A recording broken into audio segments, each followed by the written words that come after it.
এছাড়া negative energy যেখান থেকে ছড়ায় সেটা হচ্ছে, এখন তো বর্তমানে প্রায় সব ঘরেই বক্স খাট রয়েছে।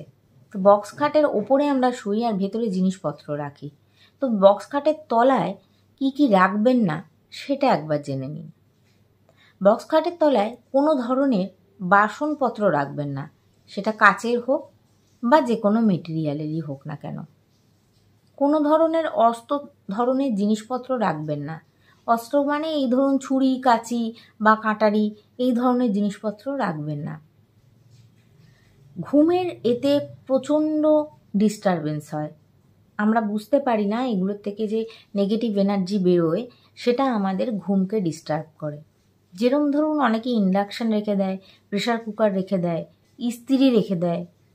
তো এই ধরনের জিনিসপত্র কিন্তু বক্স খাটের তলায় রাখবেন না, তাহলে আপনার ঘুমের ডিস্টার্ব হবে। ঘুম ভালো করে না হলে পরে সারাদিন শরীর